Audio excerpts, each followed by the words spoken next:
You feel the air coming in when you breathe in through the nose and then feel it going back out. So you're not following your breath, you're just staying present at that sensation that's occurring right around your nostrils.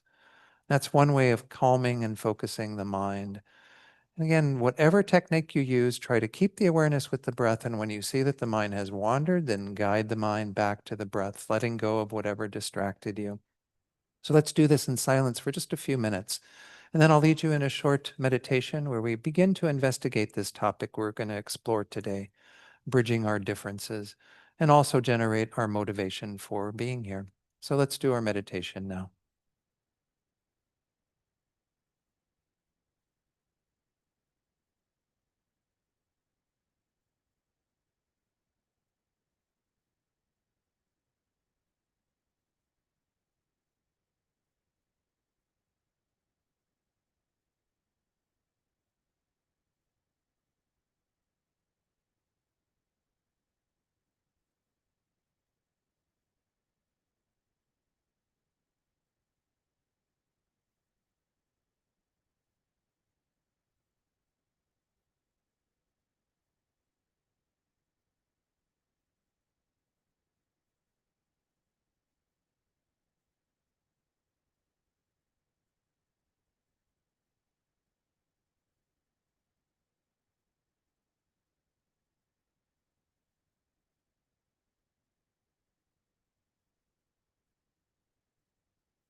Now, having done our stabilizing meditation, let's do what we call it an analytical meditation, but it's really just thinking. Having calmed our minds a bit, we want to bring into our awareness some thoughts that help us to begin to explore this topic. Obviously, in our world, there is a lot of divisiveness. But there has always been divisiveness, always been people who hold views that are contrary to our own.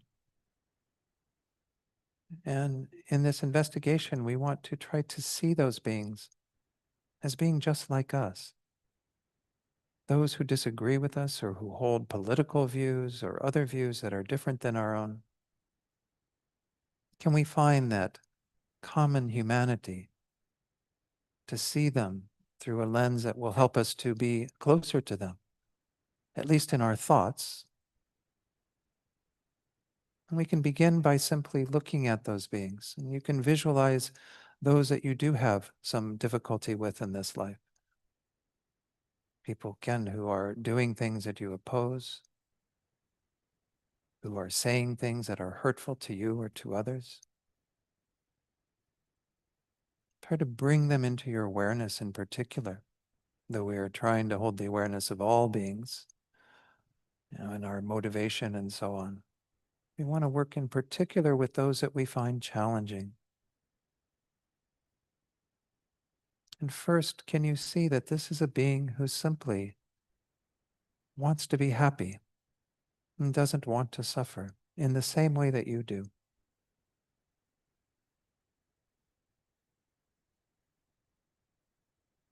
They may be misguided in the way they're going about achieving that, but we're all misguided to some degree under the control of our own kind of deluded states of mind. And kind of see those beings through that lens of beings that simply want to be happy and don't want to suffer, just like us, just like all other beings.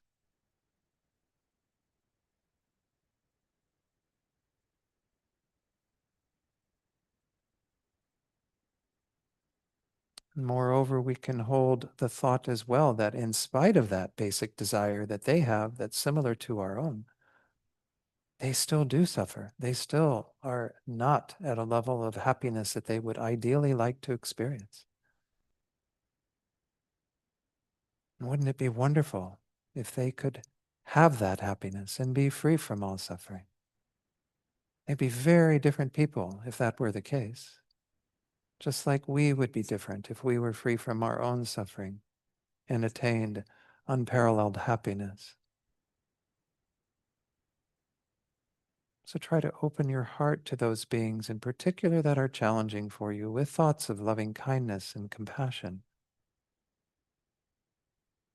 Wanting in particular to use the time we have together today, looking at this subject, to become the cause to create more harmony in our world, to be able to embrace all beings with loving kindness, compassion, patience, tolerance.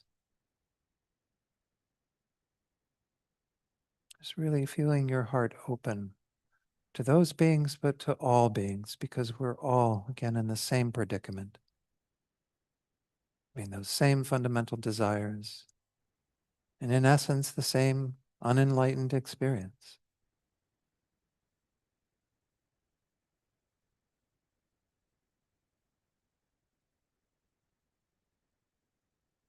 And then let's channel this into our motivation of bodhicitta, kind of fueled by that compassion and loving kindness.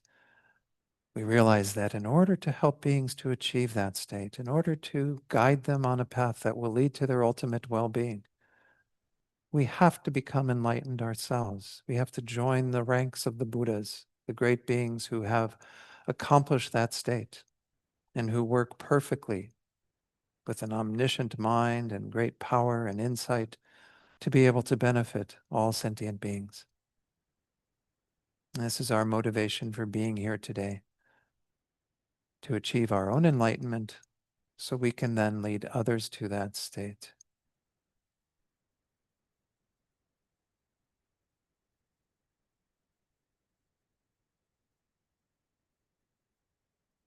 So open your eyes gradually and come into this space, and we'll begin the class.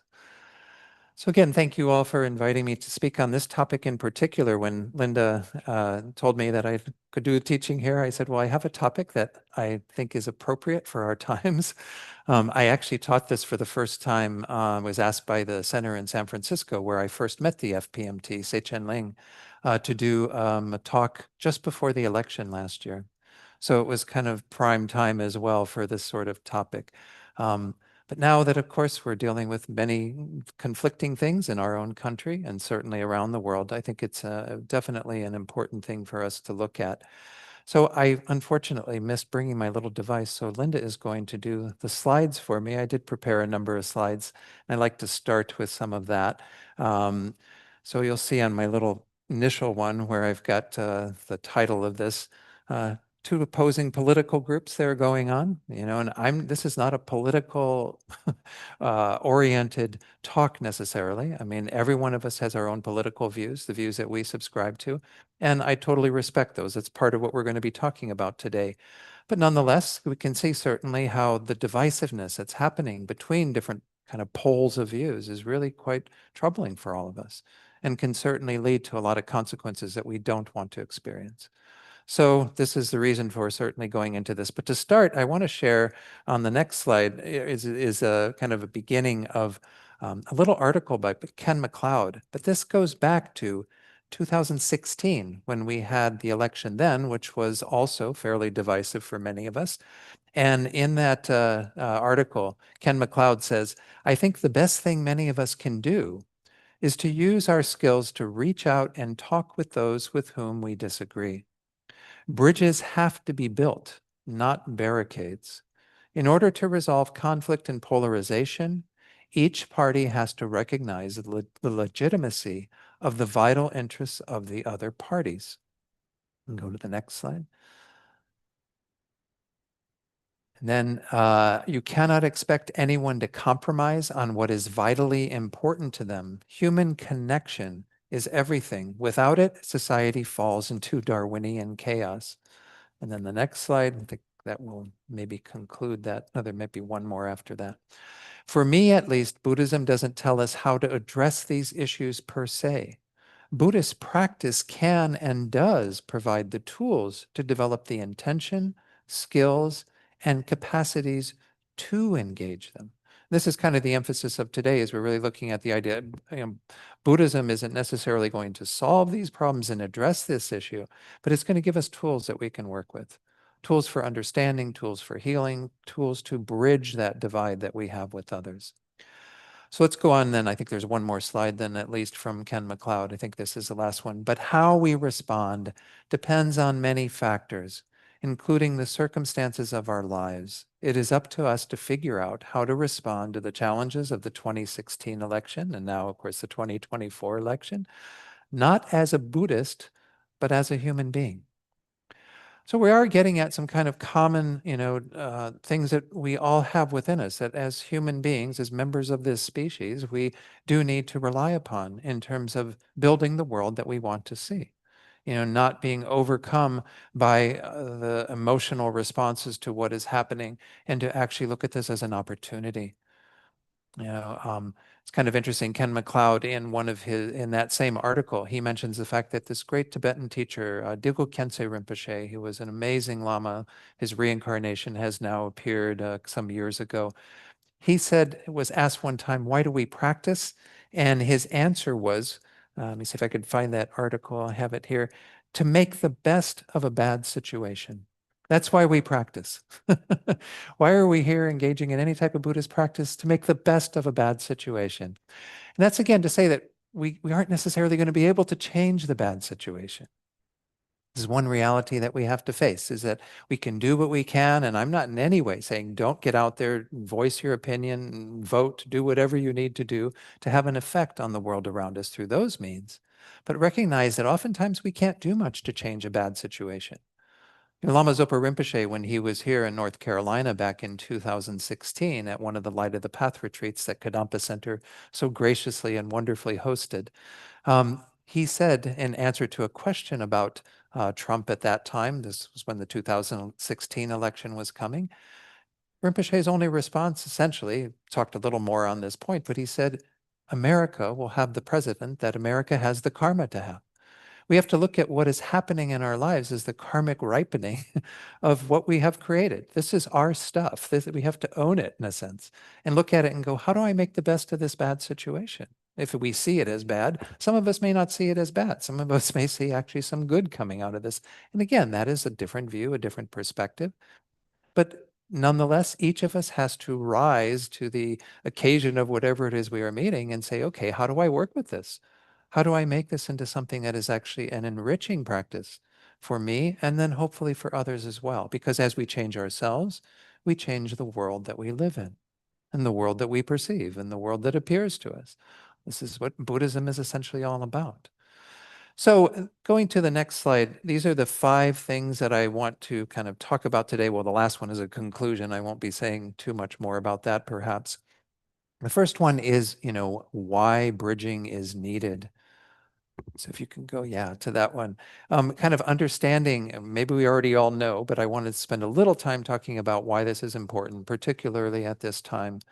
And then I want to go into equanimity. Most of you know we recited the 4 measurables. Equanimity is one of the 4 measurables, but talk a little bit about how that being the foundation of bridging.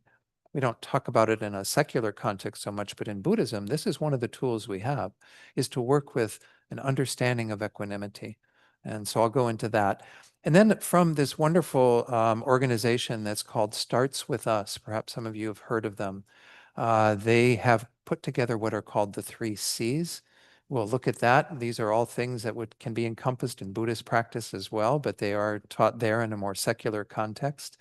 And then I want to just touch on briefly additional resources for bridge builders, for those of us who want to make that effort to reach out to the other side of the aisle or whatever and find some way of connecting with others.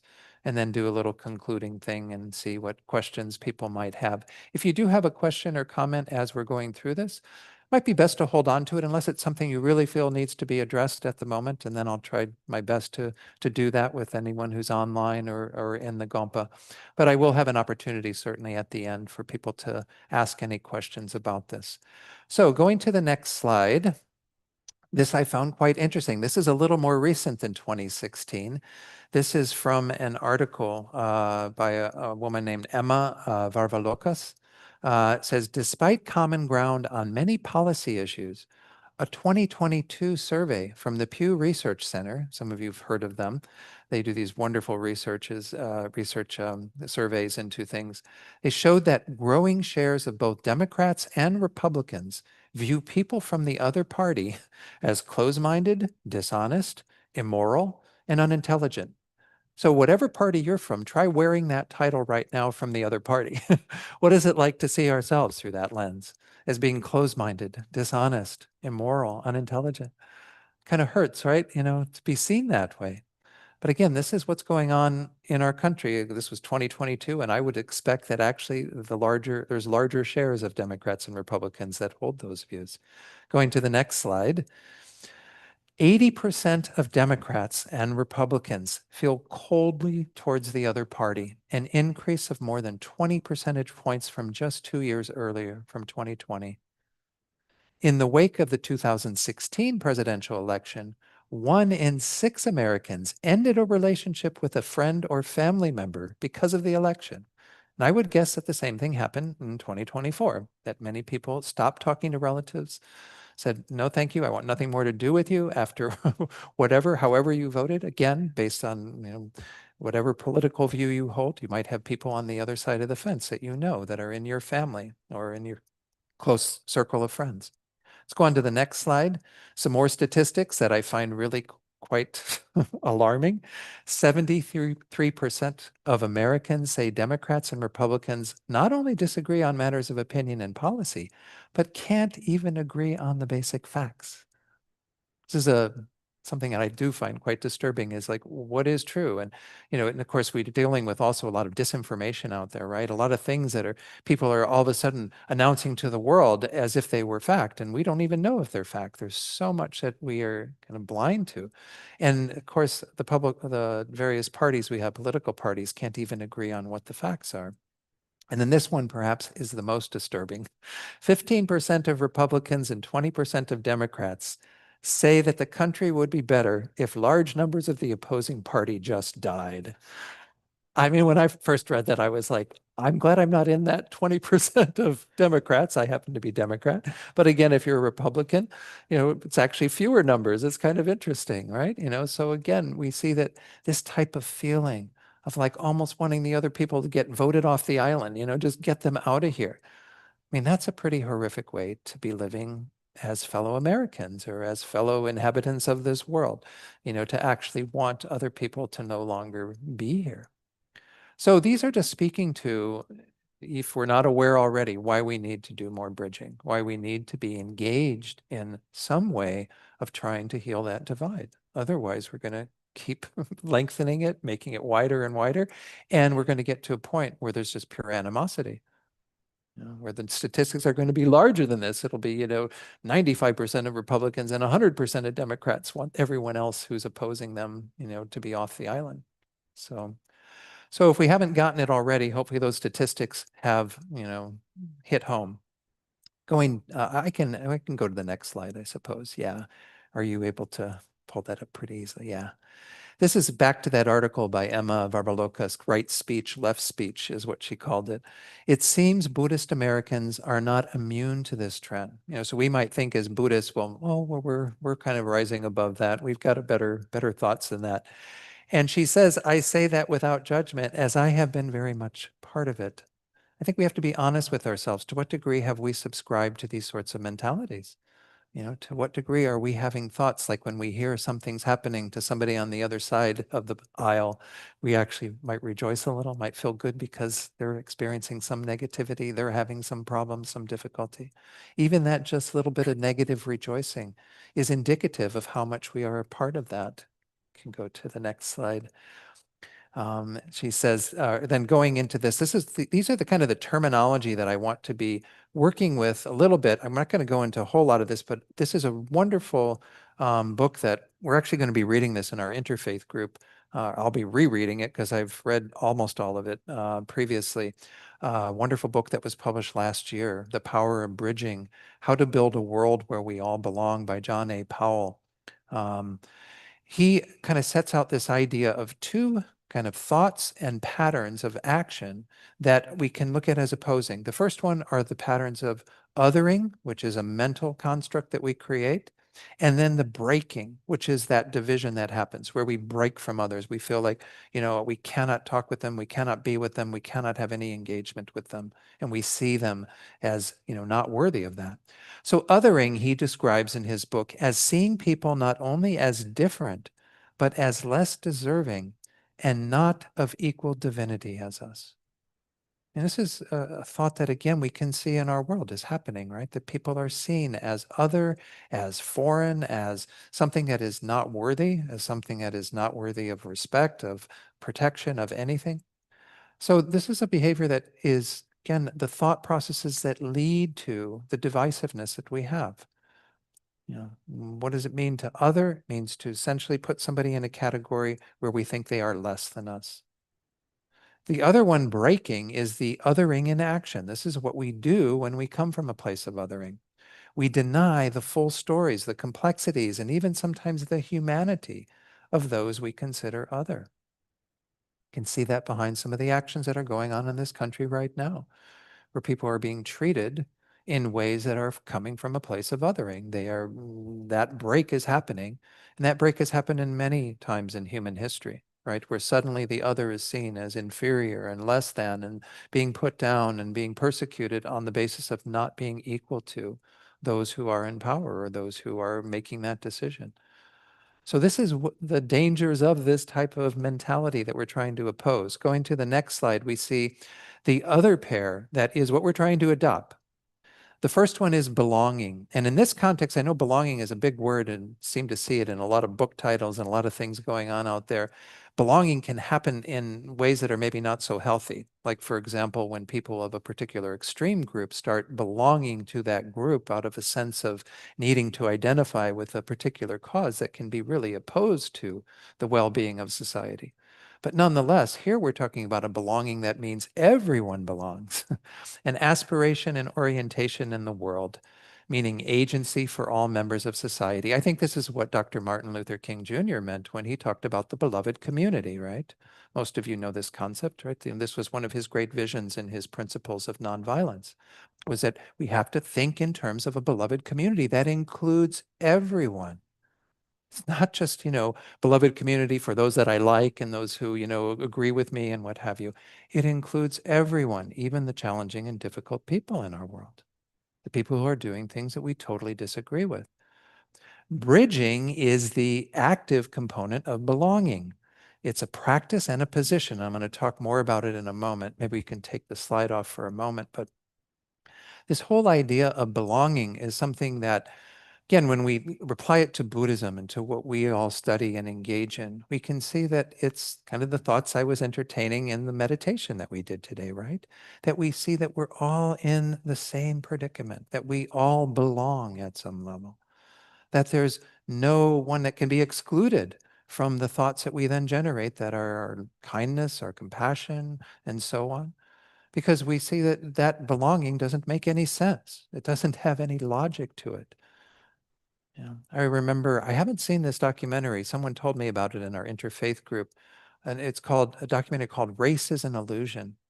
I don't know if any of you have seen it. It was on PBS some years ago, and I think it's a pay type thing. I have to go and pay to stream it, and I haven't yet done that. But the idea is that, when we look at even the idea of race, which there is a lot of divisiveness still in this country after so many years of trying to, deal with civil rights and what have you, the difference genetically between somebody who is different color of skin than us is so minimal.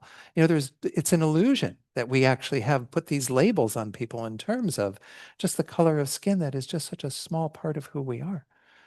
So we have to kind of get beyond this idea of whether it's a political party or race or gender or sexual orientation or whatever the case might be, to say that these sort of differences are insignificant and we all have to belong. We belong here. We are all a part of the human family, the human community, in the beloved community that Dr. Martin Luther King Jr. was so fond of talking about, a vision.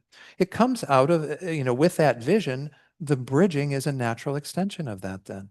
We have to look at ways to form these bridges between ourselves and others who are different than us in whatever way, but see it's based in belonging where there are no differences.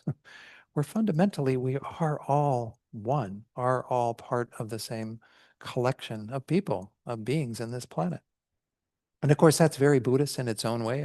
But I don't think it's exclusive to Buddhism either. Don't get me wrong. I really feel like every spiritual tradition has tried at some level to embrace those kinds of concepts. Every great spiritual teacher has put that forward, right, as an ideal to hold, that we hold all beings, in that realm of respecting them, honoring them, supporting them. But bridging behavior comes out of that. Let's go back to the slides, and there's a few more extracts from John A. Powell's book, The Power of Bridging, which I highly recommend. If you're interested in this topic, it's one of the best resources to really look at how we incorporate this into our life. He's written another book called Belonging Without Othering. It's a bit more technical. This one is much more practical.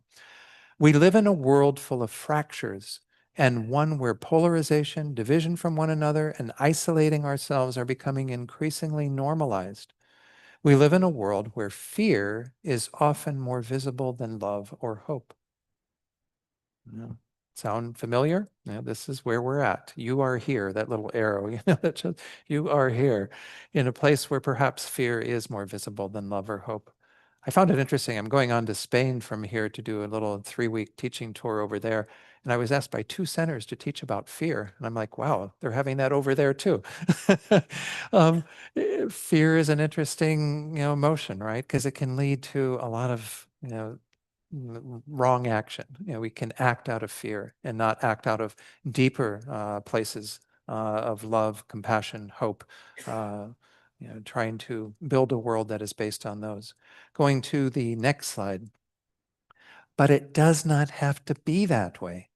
In our effort to protect ourselves in what feels like a dystopian world, to close ourselves off from one another, we are likely to inflict even more pain and add fuel to the fire of the very world we want to avoid. This is the problem, is like if we do find ourselves disengaging from all of that and becoming more enclosed in our own little bubble and our own little world, we're creating the world that we don't want to be experiencing. This, of course, is a very Buddhist concept. As I said, earlier, the karma that we create creates the world that we experience. And so we have to recognize that all of these behaviors we're talking about today of adopting, of bridging, and so on, it's a karma. It's an action that we can engage in that will have its ramifications. Its ramifications in terms of the very visible acts that we do of bridging, to other people, but also the energy that we create that changes the world that we live in. Going on to the next slide. He talks a little bit more about this concept of bridging. Bridging invites us to listen for the other person's story. and particularly their suffering, but also their aspirations and dreams. Bridging means we recognize that whatever is the key to the tension between us and the other is never the whole story. We are always more than our worst fears or worst acts. We yearn for our better angels and our best selves. I find his words really so inspiring. You can take it off screen now for just a moment. Um, this whole idea that, again, people are so much deeper than what we give them credit for. We like to put labels on things that are like, okay, this person is conservative, this person is liberal, this person is that. And we don't see the depth of the being that's underneath those labels, right? We are blind to all of that reality. I'll be citing some examples of people who've exhibited these types of bridging behaviors as we go through the rest of the lecture today. But the idea is we have to get kind of interested in doing that work, trying to bridge to people who, again, we feel that there's a divide between ourselves and others. I'm curious how many of you have people in your family or circle of friends who do hold opposing views to you that you do deal with on a regular basis. Could I have a show of hands? Just curious. It's a fair amount, yes. And I was talking over breakfast with David and Elise, who are kindly hosting me here, how I don't really feel like I have so many of those folks in my life. And I know I have relatives that I probably haven't talked to in many years that are living in rural parts of the country that probably hold views that are very different than mine. But nonetheless, when you have people that are there, that are a part of your life, bridging becomes almost a necessity if you're going to have Thanksgiving and whatever other holidays and, get together with people with any modicum of civility. So again, we have to get somewhat interested. Again, maybe I'll allude to her since she's coming up in a moment. I'll talk about her now. There's one author whose book I read back in 2016, shortly after it was published right around the time of the election. A woman named Arlie. Uh, let me get her name up here. Arlie Hochschild, I think is her last name. Let me look on my screen here. Arlie Russell Hochschild. She's a professor at UC Berkeley. You can guess what her leaning is just by that.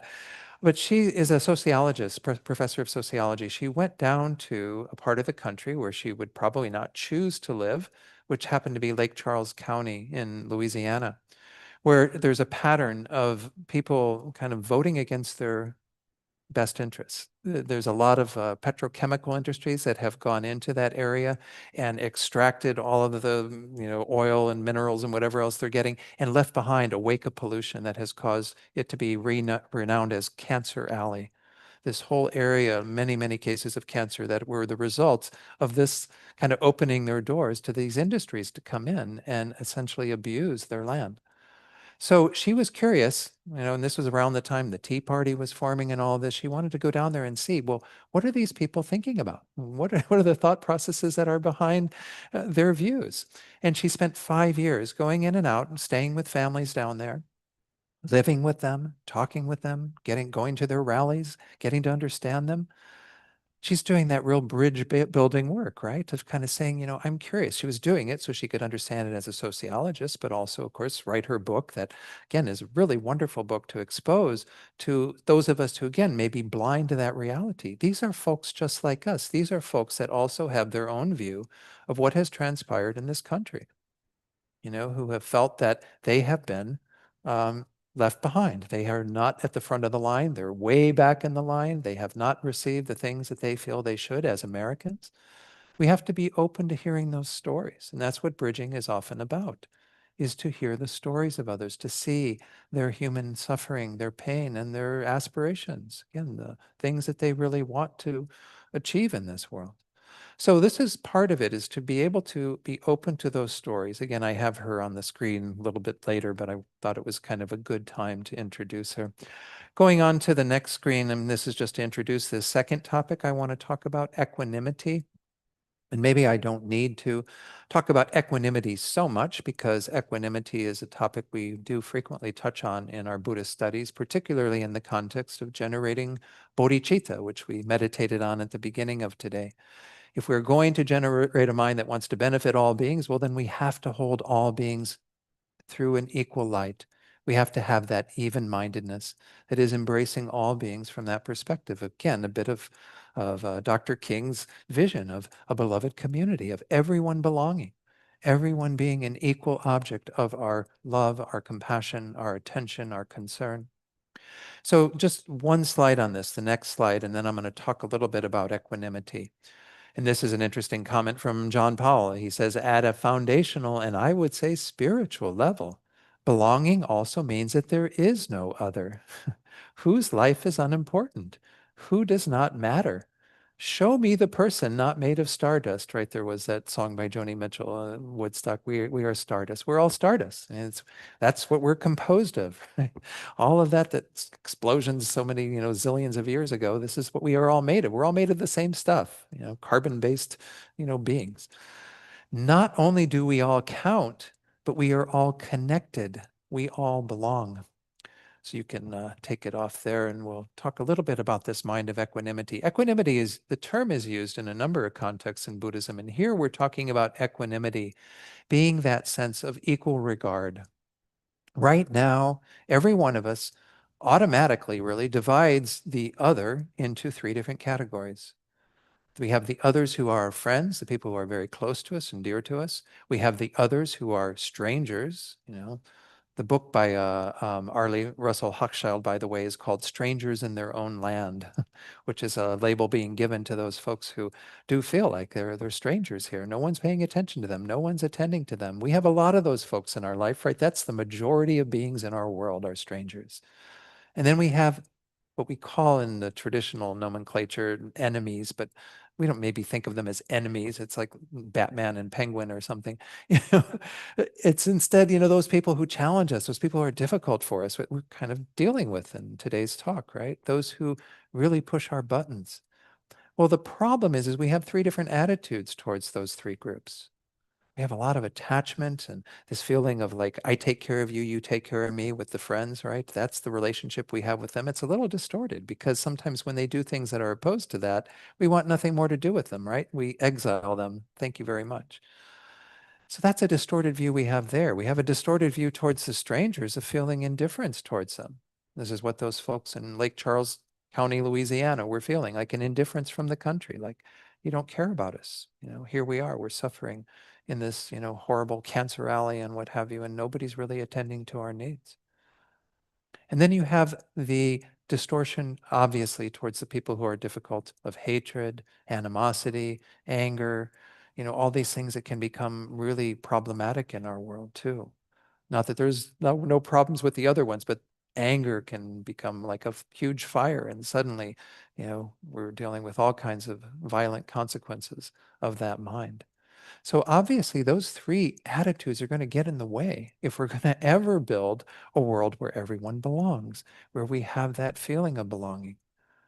So I see it as really the foundation of the whole bridge building and the basis of belonging is to be able to get rid of those three attitudes. We're not saying that everyone is suddenly going to disappear from those groups and be immediately close to us and somebody we hold very dear. But we have to at least get rid of the distorting views that block us from opening our hearts to them, right? So we do that through a couple of different meditations. One of them, if you have some confidence in the Buddhist idea of rebirth, but even if you don't, you still can probably do this meditation. You can reflect on the fact that there's nothing set about these three roles, right? Because as I mentioned, sometimes we have people who are friends to us, very close to us, very dear to us, who do something and all of a sudden they're in that enemy group. They're the people that we don't want anything to do with anymore. Or we have people who are complete strangers who suddenly we have some chance random contact with and they become our closest friend. That's happened to all of us, I'm sure, in this life, where, complete stranger, didn't know them from anyone, and suddenly they're very dear to us. And then, of course, we have even enemies that sometimes that happens to, right? There was a woman I worked with I worked for Levi Strauss in San Francisco for almost 20 years. And there was a woman that I really had a hard time working with and just, drove me crazy. And then we weren't working together for a number of years, and I worked with her on another project, and I started getting to know her, kind of hear her story and what was going on for her. And all of that disappeared, right? Somebody who was seen in some sort of challenging light is suddenly somebody very dear to me. So again, this is the shifting nature of these relationships. And if you think about, rebirth, the fact that we've had countless lifetimes, every being has been rotating around us in these various roles in no fixed way, right?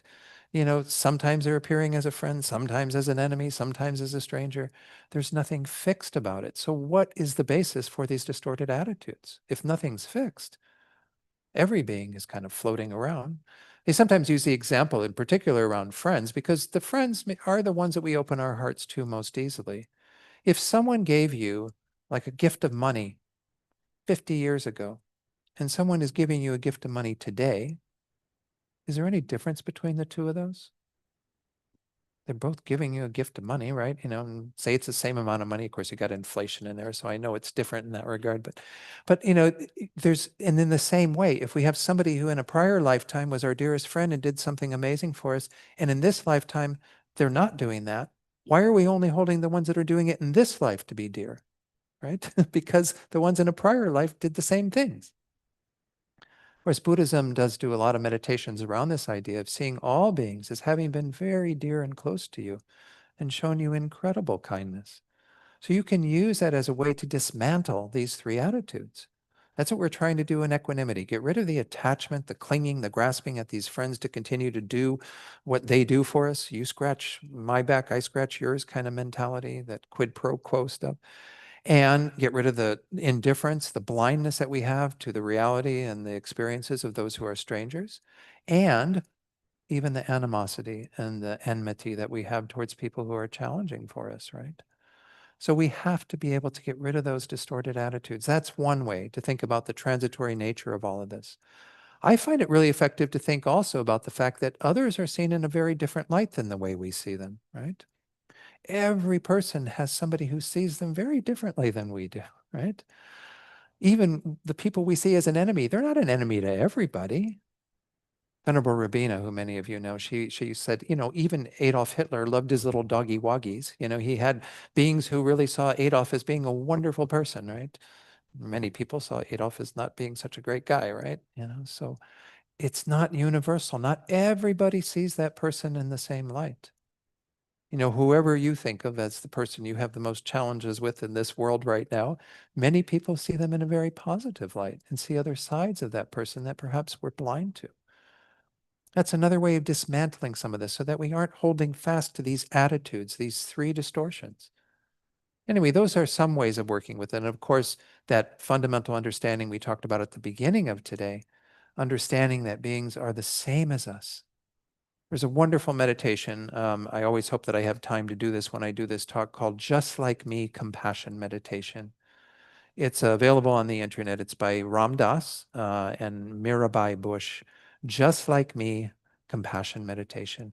It's where you sit and you think about whoever it is you're having some difficulty with. If you can sit with them, that's wonderful to do it together. But if you can't, just bring them to mind and think about the fact that they are just like you.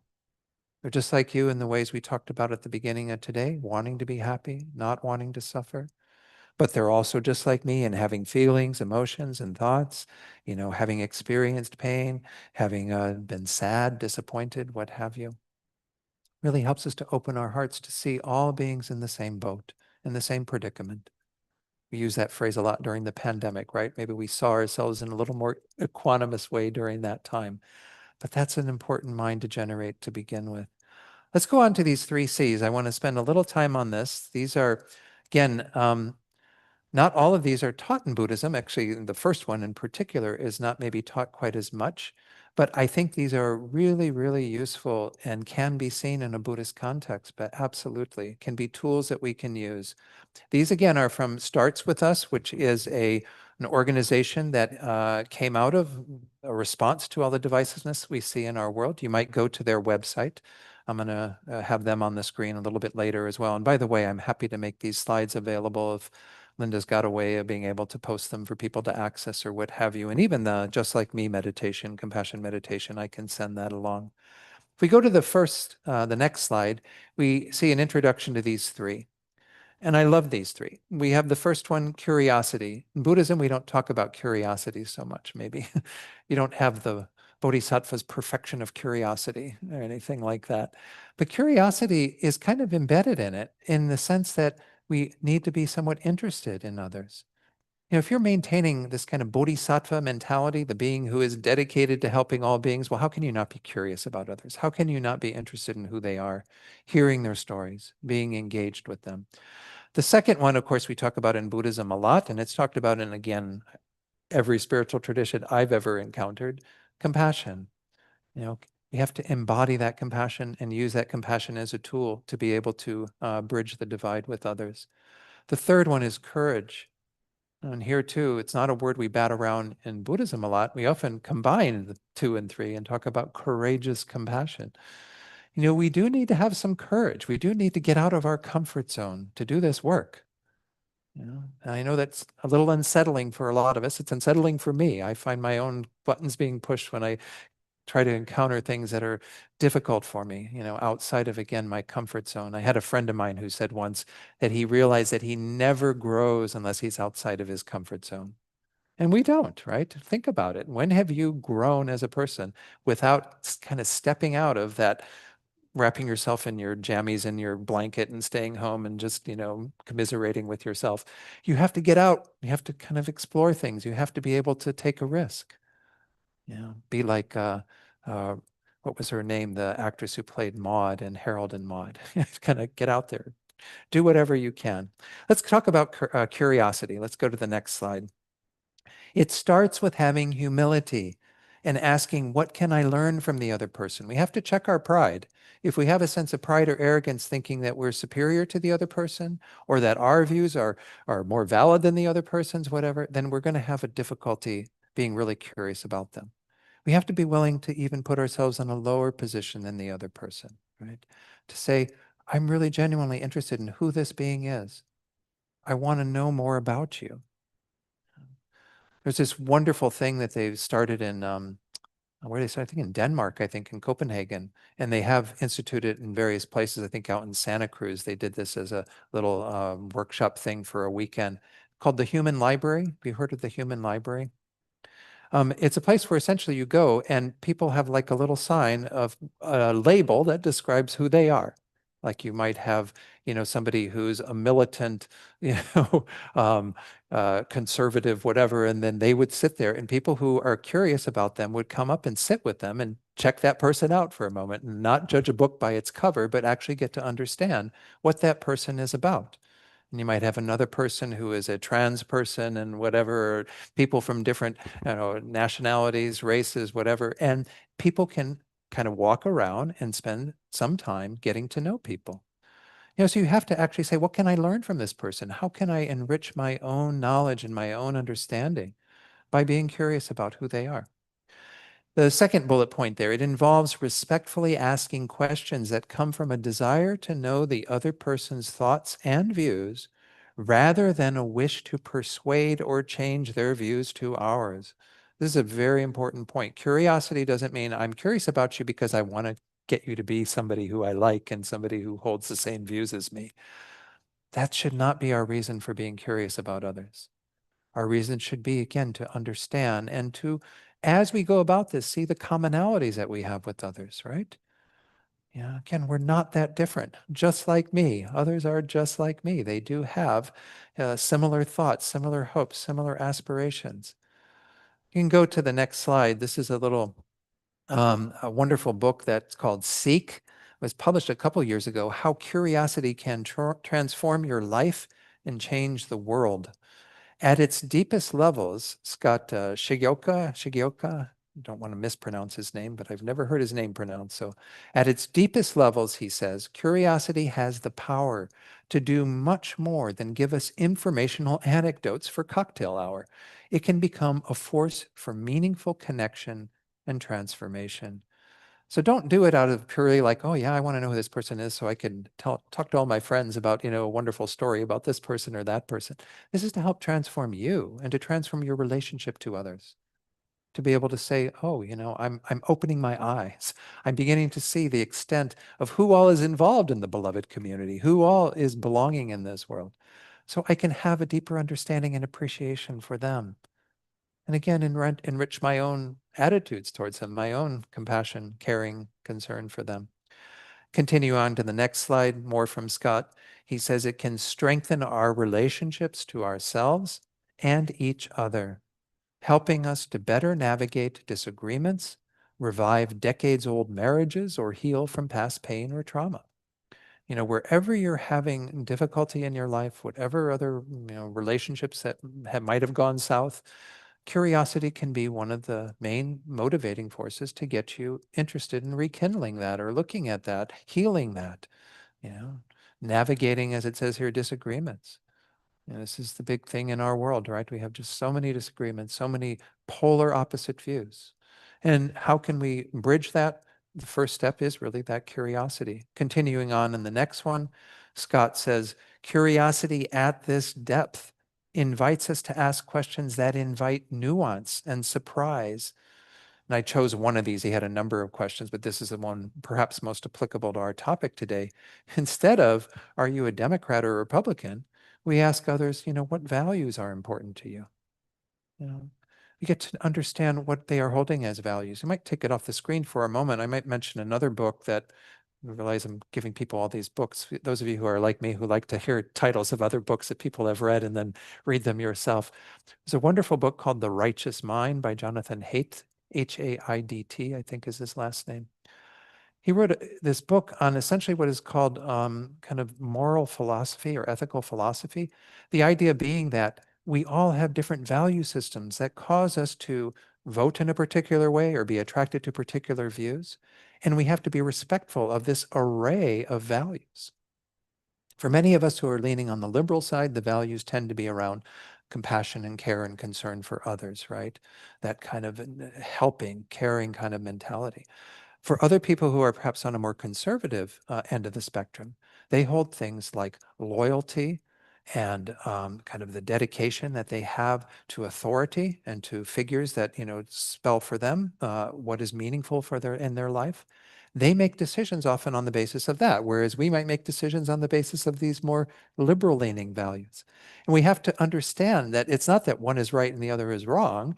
It's a different basis upon which we decide how to see our world and the decisions that we make in our world. So it's again, we can come to some agreement about what are behaviors that we should ideally not have in our world and not adopt in our world. I think that is a discussion that needs to take place. But in terms of the views that support how we are in society, there's a whole array of things. The book is quite interesting. He started off with, I think, 5 of these, and he ended up with 6 kind of moral, what is the word? Moral foundations, I think is the word he gave to these. And it's kind of an understanding of the underpinning that lead people to have particular views. It's not, again, to say that one is right, the other is wrong, but rather it's just a different approach, a different set of values that we are holding. Can go to the next one, just a few more bullet points on curiosity before we go on to compassion. Curiosity also entails challenging our own assumptions about others and the biases that we hold. I think it is really important that we own up to the inner biases, the inner, sexism, inner racism, inner homophobia, inner whatever we have, that we need to see that clearly. When I worked at Levi Strauss, we can take it off screen for a moment, just so the folks who are online can not have that constantly in their face. But when I was working at Levi Strauss, it was a very progressive company in many ways, and they did diversity training. I know diversity is like on the blacklist now or whatever for our current administration, but they did diversity training way back in the 80s, 90s, trying to encourage people in the workplace to really understand the richness of diversity and our own inner biases that we hold. And you have to kind of own up to then, to what degree are we holding some patterns of racism or of sexism, what have you, and really, again, own that and be willing to work on it. So curiosity does mean we have to be able to see ourselves first as well and understand the biases that we might hold that might be influencing how we approach people, the labels we give to them, the way we think about them. For example, when I'm talking about people from Lake Charles County, Louisiana, I'm sure for many of us, some labels come up, right? About how we see those people, what views we might have of them, what, ideas are there in our own minds. If we're going to be curious about the other person, we have to be willing to own those things and do our best to dismantle those. That's the work we do, throughout our Buddhist practice, but even just as good human beings. So going back to that same slide, we see a second bullet point there. And this is maybe even hinting a little bit at courage that we're going to talk about shortly. It requires overcoming being fearful of the other person, as well as feeling too certain about our own position. It doesn't mean that you go into every interaction with others and expect that your position is going to change, but be willing to investigate it, to hear things that are contrary to that, that maybe do challenge, the things that you feel are an absolute that you hold. Even in Buddhism, though we have some things that we hold to, obviously, that we say these are values that we want to make sure we are upholding, we need to be still somewhat loose about that. Lama Yeshe himself, the founder of our organization, said, watch our attachment. We can get attached to our own spiritual path. We can get attached to our own view of ourselves. Be able to be a little bit loose around those things. But if you enter into a relationship with somebody you're trying to bridge, but you're not willing to kind of hear something that may be contrary to what you hold and entertain the idea, really sit with it and go, that's an interesting thought. How does that fit with what I hold? And is it possible that I'm not holding everything completely accurately? Maybe take it off screen for just a moment. There's that wonderful analogy that's actually used in one of the sutras of the Buddha. I don't know if it originally came from him or if it was somewhere in the Indian culture. But remember the story of like the 6 blind people that are holding a different part of the elephant? We all have a different part of the elephant, right? Holding onto the tail, and we think that the tail describes the whole elephant, but it isn't, right? Because the person holding on to the ear has a very different experience of what the elephant is like. We're all blind to the views that others have and the way that they are experiencing the elephant of what we call life. So be willing to kind of investigate our own. Well, what are we holding on to that we think is the whole elephant when there's actually more parts of it that we're blind to at the moment? So this is the idea behind this curiosity. We have one more little slide on curiosity, a little quote from Oren J. Sofer, who is a Buddhist practitioner who wrote another wonderful book that came out a few years ago, Your Heart Was Made for This, Contemplative Practices for Meeting a World in Crisis with Courage, Integrity, and Love. He says to really hear the deeper needs of people with whom you disagree demands curiosity. If you aren't curious about them, that bridge is going to feel pretty weak. It's not going to be so strong in terms of really being interested in who that person is. Because people will hear that. I remember one time when I was flying back from Italy, I was studying over in Italy at our Buddhist center in Tuscany. And there was a man sitting next to me who was a born again Christian, and here I am talking to him about my experiences as a Buddhist student and what have you. And he's telling me about his experiences. And again, if I wasn't curious about what he had to share and what he was saying, I would have just shut it off right there. Oh, you're a born again Christian. I'm out of here. Let me find another seat. you know, that's the tendency we have, right? When we see things that are different than us, we have to be curious. We have to kind of be willing to open our ears, our eyes, our hearts, to others. Okay, I'm going to share 2 mini little stories. I already shared the one of Arlie Russell Hochschild. I'm running out of time. So on the screen is this, maybe we'll put that on the screen, the next slide. I've read some of this book. I found the writing to be a little challenging, so I don't know if I recommend it, but it's a wonderful concept behind these 2. Arno Mikolas, the guy on the left, and then Pardeep Kaleka on the right. The co-authors of a book called The Gift of Our Wounds, and they founded this organization called Serve to Unite. Their story is essentially that Pardeep lost his father in the Sikh temple shooting in Wisconsin some years ago. You might remember that when that happened, a horrible incident. It was a white supremacist group that came in and did that, or one of their members did that.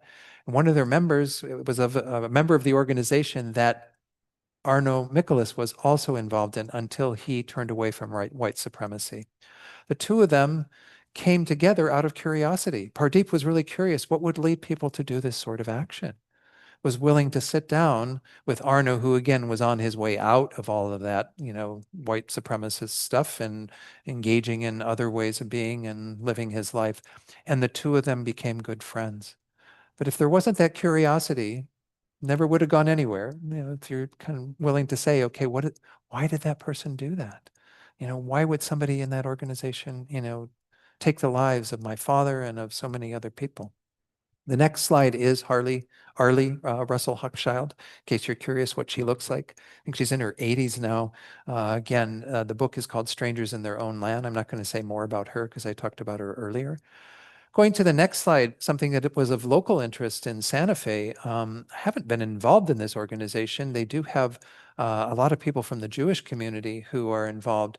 Tomorrow's Women is an organization which trains and supports Palestinian, Israeli, and American women to become strong, compassionate leaders. Every year, they hold a sort of camp where they invite young women from Palestine and from Israel to come together with American women who are similar descent and work on bridging their differences, being curious about each other, coming to understand what it's like being on the other side of that divide that is so prominent in our world right now with what's happening in Gaza. So anyway, these are people who are kind of doing the work. Go to the next slide. We're going to move on to compassion. Again, I won't spend maybe as much time on some of these. We talk about compassion a lot. It obviously begins with empathy that imagines what it is like to be the other person, to walk in their shoes, and also to see their similarity to oneself. We don't talk about empathy as much in the Buddhist teachings traditionally, but any teacher talks about it, compassion is bound to talk about empathy. You cannot have compassion without empathy. Without some ability to feel what the other person is feeling, to kind of put yourself in their shoes, how could we possibly generate thoughts for them to be free from their suffering and so on? So empathy is definitely a part of the picture. That just like me meditation is a very powerful tool to do that, to practice empathy. Going to the next slide, a little quote from the Dalai Lama. Realizing that the other person is also just like me is the basis on which we can develop compassion, not only toward those around us, but also toward our enemy. We see that those people that we call an enemy or a challenging person, they are just like us. Again, they have that same carbon-based body. They have same emotions and feelings, same desires and hopes in some ways. Get down into the very basic level. We are all, like each other. Going on to the next slide, continuing with His Holiness, he says, normally when we think about our enemy, we think about harming them. Instead, try to remember that the enemy is also a human being, just like you. And that's the basis for our compassion, because we see that there's really no difference between ourselves and others in that fundamental way. The next slide, looking at compassion, another bullet point on it, it entails listening deeply to the other person, not just for understanding and learning facts about who they are, but also for emotions and feelings, as well as values and beliefs. In fact, I'm involved with a Nonviolent Santa Fe, an organization that's part of the Nonviolent Cities project of Pache and Bene. In Santa Fe, we've been doing workshops on exploring nonviolence. And one of the exercises we started with, we're going to incorporate this into our level 2 that we're going to introduce next year, is an exercise where you do listening for these various things. We tend to listen just for facts, right? We just want to hear the facts. We're not necessarily interested in the emotions that are together with that, the feelings that people are having. We also often aren't listening to hear what are the values and beliefs that are underneath the surface of all of that. It's a really powerful exercise to have people listen from different perspectives, because we realize how much we fall into our own pattern of tending to listen mostly for facts. Some of us are more empathic and perhaps listen for emotions and feelings. But we need a whole array of things that we're paying attention to. Going to the next slide. Compassion also involves being able to see how others' views and actions are dependent on their own conditioning, just like ours are. Our views and actions are a product of what we have done in the past. There's no way that we can escape that. That's one of our karmic effects, that what we do influences how we are. And so what we are doing now certainly influences how we are going to be. But this is what we have to understand in regard to others that we encounter, and to be able to kind of get out of this mentality that thinks that beings are fixed and they're equal to their actions. His Holiness the Dalai Lama often emphasizes that we have to see beings as separate from their actions. There's a being who is suffering and dealing with their own crazy, deluded mind, and then there's the actions that they engage in that we can, condemn, and we can say are not good for them to engage in, and do what we can to stop that. But we have to hold compassion for the being. Because again, in a Buddhist understanding, they're just like us and under the control of their crazy, deluded minds, and doing things, again, on the basis of that. So going on to the next slide, I want to introduce you just to a few folks that I think embody this compassionate spirit. Some of you may have heard of Father Gregory Boyle. He wrote a book recently called Cherishing Belonging, I think is what it's called. He's the founder of Homeboy Industries. He's a Jesuit priest who lives in the Los Angeles area. And working with the gang members there, he decided to create industries, beginning with homeboy bakeries, for them to be able to work at and to generate some skills and ability so that they were making better use of their lives than being in gangs and doing whatever gang members do, all the mayhem and misbehavior there. It's the largest and most successful gang rehabilitation and reentry program in the world. And if you're curious about him, you can look up more information about him. The next slide, I just came across these guys. I was really moved by this. Bless Felix on the left, and Azim Khamisa, who's on the right. They are founders of the Tariq Khamisa Foundation. It's an educational organization dedicated to the goal of creating safer schools and communities. In the center is Tony Hicks, who's the grandson of Pless, who's on the left, and he actually killed Azim's son, Tariq. The story is that Tariq, he was walking somewhere, and this was, I think, a gang thing as well, where Tony Hicks that was his mission that night, to take the life of Tariq. And on the basis of that, Azim, who is the father of, or I'm sorry, yeah, the father of Tariq, who was killed by Azim, he decided that he would approach, that family. And even now, the reason why they're all together there is because Tony Hicks has been released from prison. He's on parole. And of course, they all supported him in his reentry into society and what have you. But they decided to form this friendship. The grandfather of the man who killed his son. What an amazing bridge to build personally when someone has wronged you in such a painful way, right? So again, these are just examples to inspire you. I hope you're inspired somewhat by them. Let's go to the next slide on courage.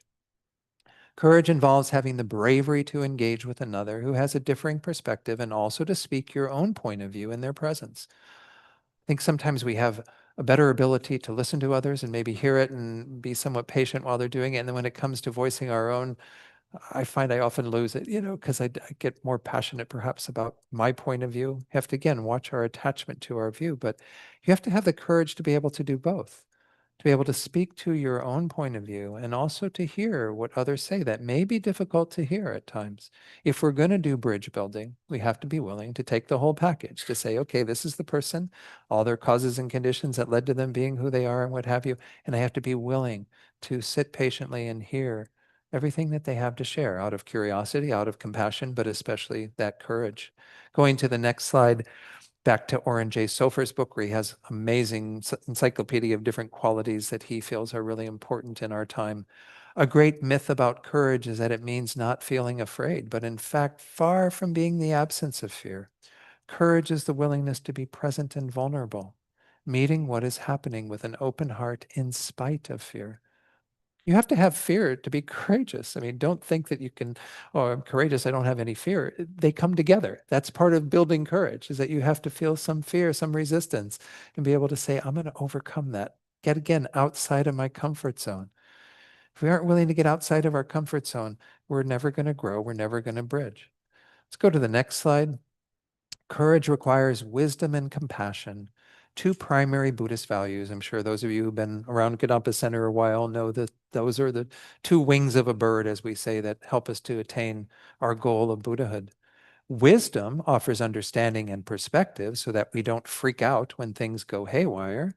And of course, compassion, we've already talked about, offers the, motivating force, the underlying connection that we feel so that we are interested in the other person and can continue that path of courageous outreach.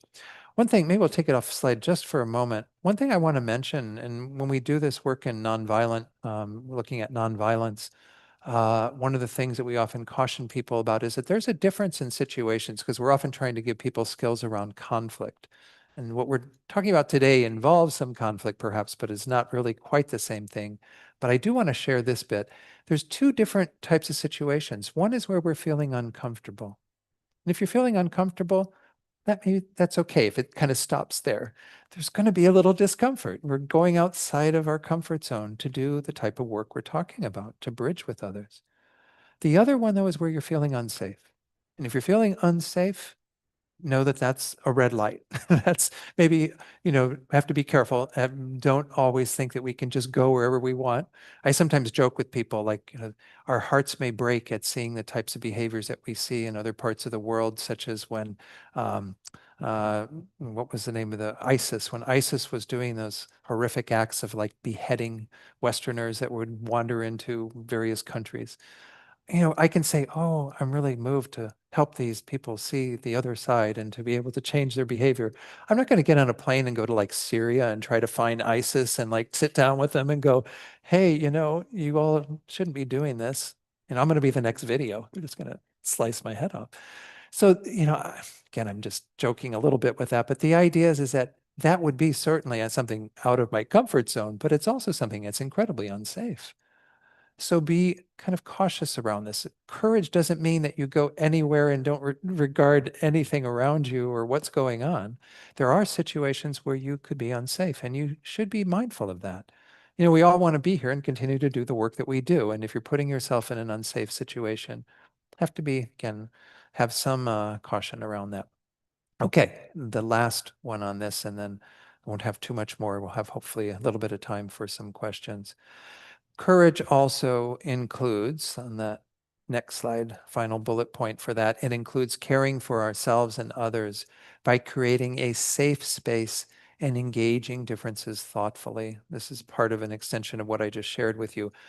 Try to create that safe space. Don't always feel like you have to like go to some place that's incredibly dangerous and, with people that you don't trust and whatever. Do it gradually and find the way to open the door to that. The next slide is just a picture of somebody who I hope you've heard of, Daryl Davis. He's a blues musician. And this is him together with an anonymous, I don't know who this man was, a Ku Klux Klan member. Um, his story is really quite interesting. He had that courage to be able to sit down with Klan members and really be, again, curious. By the way, all these people embody all three of these, but I see him as a particularly courageous man. He went to these KKK members and got to know who they were and understand all this and was able to change their point of view. He then asked for their robes, and he has a collection of like 200 robes, KKK robes, that he keeps as like an emblem of his ability to help these men generally to kind of get beyond that point of view that is so toxic, and so horrible in our history of our country, right? Speaking on the same kind of thing, this is from somebody who is local here, actually. I found this is a Durham um, uh, community, C.P. Ellis, who also was a KKK leader, and Ann Atwater, a civil rights activist. They became best friends and founded Save Our Schools in Durham. Have you heard of these folks? Yeah, some of you have. I don't know what year it was. I have the little write-up on them. It was probably some years ago, is my guess. 1971. That's a bit, I was a pretty small then, but again, their legacy lives on, right? Because what they did is they got together, they found themselves on the same board that was looking at this issue of how do they address education. And they both found that they had that common desire to make better education for their children. Got beyond those more conflicting areas because of the courage it took to actually sit down with somebody who's in a, again, different category than themselves. Okay, going on to the next slide. Really briefly, some additional resources for bridge builders.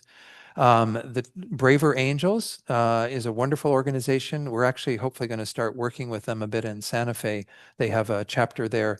They have a program called Skills for Bridging the Divide that you may find useful to do. Greater Good Science Center. This is located in Berkeley. It is an organization of people who work around the greater good, around various things that will help improve society. They have a program that's called Bridging Differences that you might find useful. Interfaith America, which is based in Washington, D.C., has Bridge Builder Basics and Skills for Bridging the Gap. They have 2 programs that are online that you can also partake of, and all these things are online. You go there, you sign up, and generally free, and you just go through a program and you can practice the skills and learn things about bridge building. And then Starts With Us that I was using as the model for this. They had, in my estimation, the kind of simplest model to work with of these 3 C's. And it's introduced as a classroom, mainly for students, but it works with adults, right? It worked with all of you, right? The 3 C's are really a useful tool. So continuing on to the next one, conclusion. Go to the next slide and I'll just do a little one more comment from John A. Powell. He says, so while I caution against approaching bridging as a set of boxes to check, I believe the power of bridging itself is that it moves us away from technique and into a deeper way of considering relationships and the world. Remember, it's that sense of belonging that we want to bring to it, and the bridging naturally flows from that. It's about a consciousness shift. And that's, again, what Buddhism definitely is all about. Going to the next slide, bridging will not only help us to understand ourselves and each other better, but will also help us to be more engaged and open with ourselves and the world. Bridging helps us to create the conditions to make better decisions about the world we want to create. And then the final slide, my thank you. So, you don't have to. Thank you for the applause, but I do want to open it up to some questions. I know we're kind of right at like a couple minutes from ending, but or if there are comments that people want to share. You have some hands in the back there first. I saw a couple of hands come up. You can decide who goes first. I didn't. Okay. Hi, Kim. Hey, now, thank you so much for coming and Oh, helping us to understand ourselves and others better. thank you. My comment is just a request. Do you have, or is it possible to construct a list of the books that you've referenced in your talk? Because there have been a bunch of them, and I'm not sure I caught a whole bunch of them writing them fast on my little phone. Okay. I don't know if that's possible, but it would be really helpful. Okay. I Yeah. will do my best to do that before I leave. I'll try to get that to Linda as well. Yeah.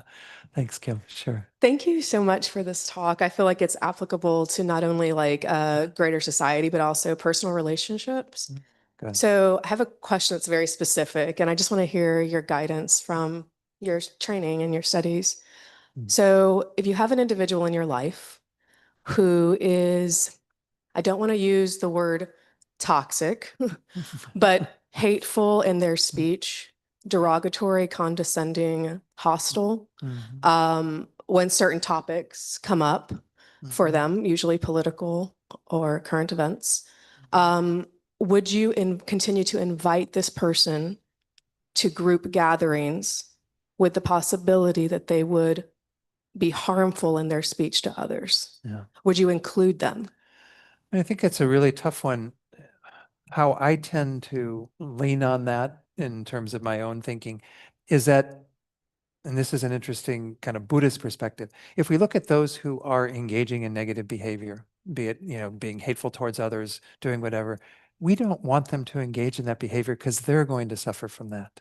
Not only are they creating suffering for others, which is the case, you invite them to a gathering and they're inflicting their own views and whatever on other people and causing the party to not be such a good experience for a lot of people. They go away upset, they've been insulted, abused, whatever. But they've engaged in that behavior. We can't necessarily change their behavior. We can't even change their minds, certainly, but we can maybe keep them from engaging in that behavior more by perhaps excluding them from those activities. That's the answer I tend to lean on, simply because I think for most of us, we don't have the skill or the ability to change things. We're not like the Buddha. The Buddha had the ability in the presence of people who were very harmful. There's another wonderful book, this will have to go on my book list as well, called Casting Indra's Net. It's the last book that we read in our interfaith reading group. And she talks about Angulamala. Angulamala is this was a practitioner of this distorted advice he was getting from some, bad guru. The bad guru was telling me he had to go around and chop off the fingers of 1,000 people and make them into a garland. Mala means garland. Angula mala means 1,000-finger garland. He had 999 fingers. He was looking for his 1000th, and he came to the Buddha. And the Buddha had this skillful way of getting Angulimala to see the horrific nature of his acts and be able to turn like that into somebody who he then welcomed into society, into the Sangha. So we were not the Buddha. We don't have that ability to like make an Angulimala into our best friend or, somebody that we want to invite into our community. So I think we have to be cautious and not invite people into situations where they're going to do behavior that's destructive to others, but moreover destructive to them. This is the whole point that His Holiness often emphasizes, that we have to hold the compassion for everyone involved. Not just think, oh, I don't want them at my party because they're going to insult my friends. I also don't want them to engage in that behavior. And if I'm creating a situation where they're going to do that, well, then I'm in a sense facilitating, not that I have a huge karmic role in it, but I'm facilitating them doing that type of misbehavior. And that's why we would ideally want anyone in the world to stop doing what they're doing, whether they're KKK or whatever the case might be. If they are engaging in hateful acts towards others, then they need to stop that behavior because they're suffering from that as well. That's why we want them to stop it. That's why we care about them, is because they're suffering from that behavior. So that would be what I lean towards. I know there might be other people who say, invite them in, help everybody to deal with some discomfort and some difficulty in their life so they can transform it. But I think we have to be mindful of where we're at. And if you find that you've got the skills and abilities and all your friends are perfectly fine with welcoming that in and working with it, then maybe it's different. But I don't think that's the case that often. I think we're mostly on the other side. Yeah. Thank you for that question. What was your name, by the way? Beth. Okay. Thanks, Beth. Yeah. Thank you so much. I think an alternative will be just to invite the person, depending on the personality of the person, just ask him or her not to talk about certain topics.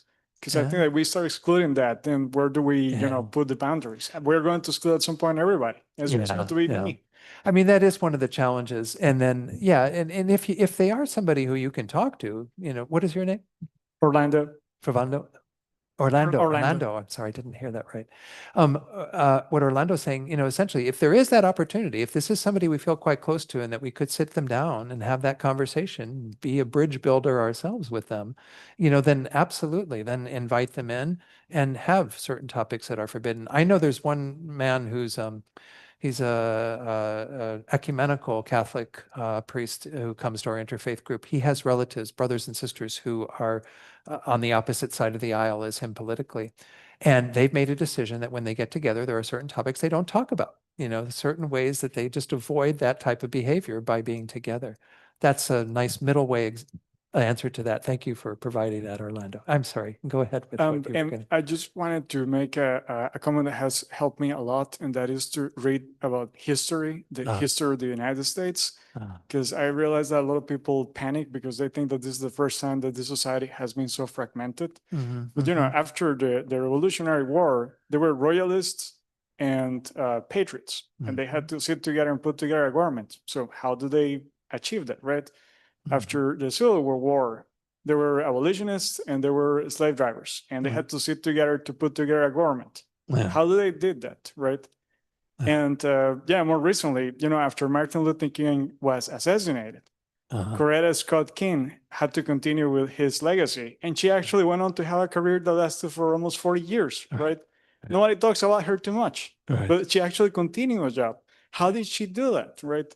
And I think that people don't read too much about history. So I was wondering where those books that you're mentioning contain historical examples of how much they delve into the history of the country, right? To take teachings from the previous moments where, it was also looking like it was the end of the world and that it was completely polarized.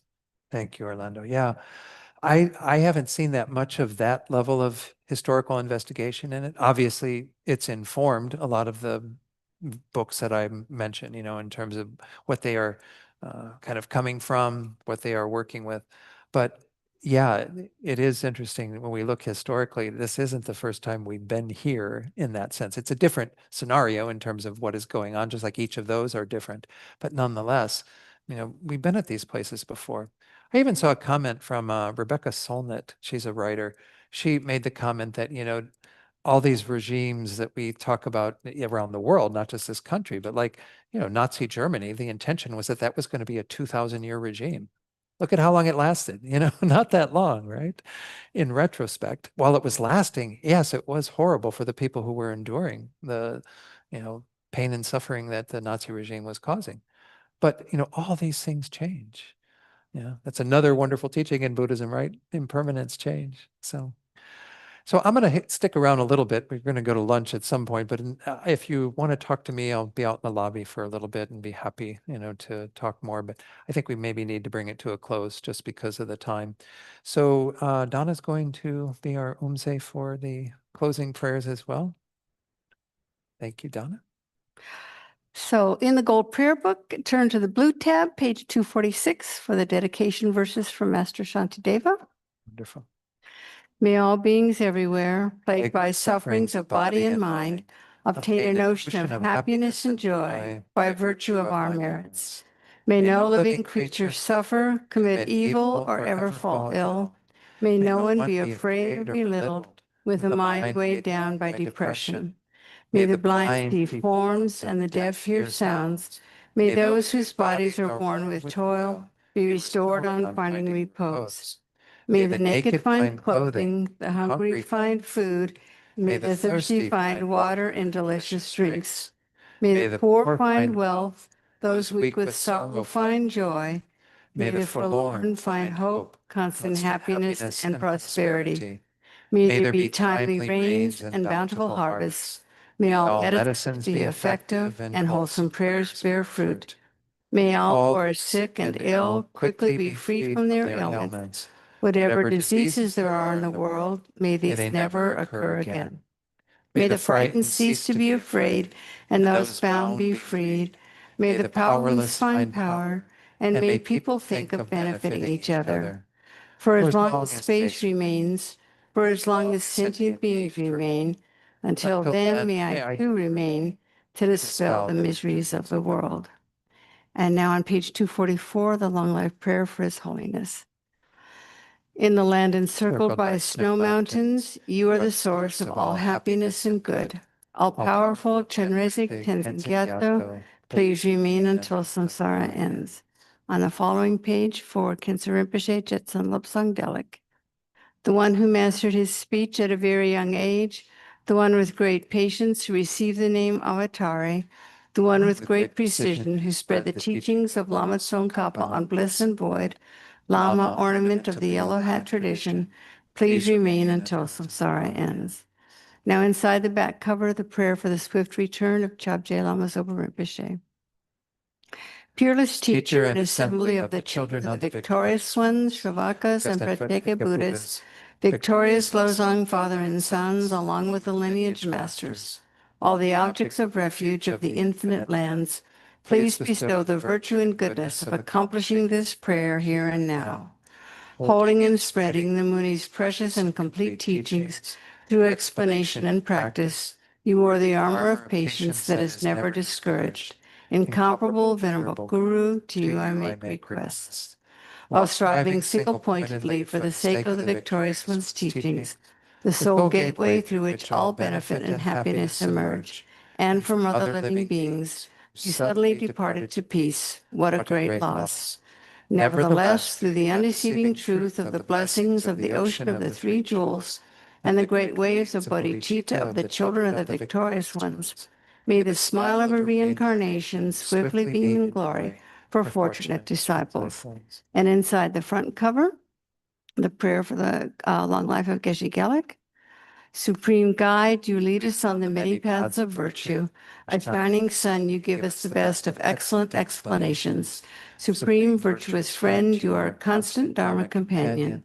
Lama who has renounced fame, may you ever remain. And for Geshe Sangpo, you who have steadfast imprint of virtuous qualities and keep the instructions of the glorious Guru in your heart. You who pass day and night with noble activities, great virtuous friend, may you have a very long life. Om Tare Tu Re Soha. Om Tare Tu Re Soha. Om tare tu re so ha. Om tare tu re so ha. Om tare tu re so ha. Om tare tu re so ha. Om tare tu re so ha. Okay, thank you all. So I hope that what I shared today is of some value too. And if there's something you can put into practice, I wish you well with that. And let's build a better world. Okay, thank you all.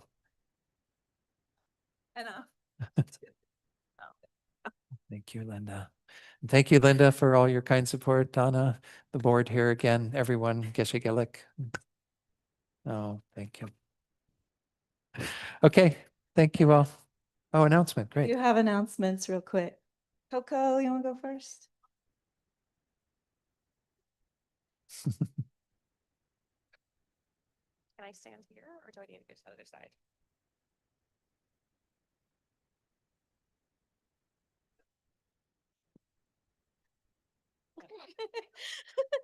All right. All right. So I have one announcement from the bookstore, the Dharma Shop. Don't forget your a guide to the Bodhisattva's way of life. This is the one, the translations that Geshe has been teaching from. We have copies of this at the bookstore. It's only $20 and it can be yours or a friend's. So in the spirit of giving, don't forget, you can also purchase one for the friend. And we can also possibly purchase one as a gift to the Gampa for teachings. So that would also be a good way too, if you don't want one for yourself, but if you want to purchase a copy for here for people could share during the teachings, we could do that as well. All right, another one. This is our Dharma Shop merchandise item for the week. These lovely window decals. They're only $15. You've probably seen some in the parking lot on the back of people's cars. You can put them in your house on like your bathroom mirrors, all in the spirit of Dharma. So only $15 sold at our one and only Dharma Shop.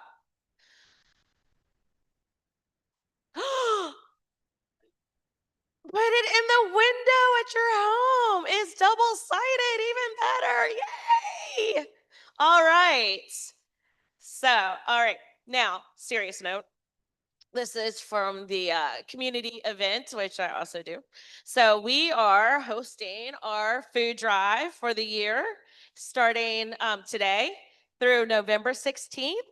Bring your non-perishable foods to the Kadampa Center. We do have bin out here in the lobby, and I believe we're going to have one outside.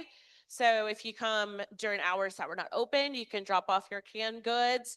They must be factory sealed, non-perishable products. And food safety regulations require donated items to be sealed and have all ingredients listed. Okay, and no glass items, please. All right. So this is for the food bank of Eastern and Central North Carolina that we're raising for. I'll be speaking on this throughout the next couple of weeks. But just to let you know, the food bank serves a network of more than 800 partner agencies, such as soup kitchens, food pantries, shelters, programs for children and adults, through distribution centers in Durham, Greensboro, New Bern, Raleigh, the Sandhills, and Wilmington. So our goal is to see possibly if we could do 30 families for, what was it? For 30 days, which is going to be a lot of cans. How much was it? I don't have it on here. I will get that for you next week. I will have numbers next week. But our goal is to see if we can reach that goal. It's very ambitious. I have extra flyers that you can take home, get your friends and family involved. The holidays are coming up. So we want to make sure that we get those canned foods in so we can help others with non-perishables. All right, thank you. That's all for me. Thanks. Okay, thank you. Hard to beat that one. I'm I'm Elise Strebel, Outreach Coordinator, and I want to remind you that Kadampa Center now does have a contract with Compost Now, so you can bring your compostables from home to bring them over here. There's a bin right outside the side door. It's there day and night, so you can bring it anytime. You do not have to bring your compostables in a bag. You can just get a bucket like this bucket here, got it at Ace Hardware under $10. But any container with a lid that is convenient for you to put your compostables in at home, you just bring it here, dump it in. You don't have to have it in a bag. If you do use a bag, please use a compostable bag or a paper bag that you then dump out so they can see what's inside of it. But it will save your garbage from being stinky. It's wonderful. And all the waste that we contribute to them, they turn it into compost. Then we can get it back to compost our Kadampa Center gardens. So it's really a great give and take. And I wanted to thank all of you who signed up for our first introduction to plant-based nutrition and cooking. It sold out quickly, but I want to let you know that there will be more after the state fair is over. So don't lose hope. You will have a chance to sign up in the future. Thank you. My garbage is never stinky. Just want to remind people we have a new Discovering Buddhism module starting tomorrow night, how to establish a daily meditation practice. I'll be leading that starting at 7 o'clock on Monday nights. Very basic, ground zero. So if you have friends or family members who just want to learn something about meditation and how to have a daily practice, please show up. No pre-registration necessary.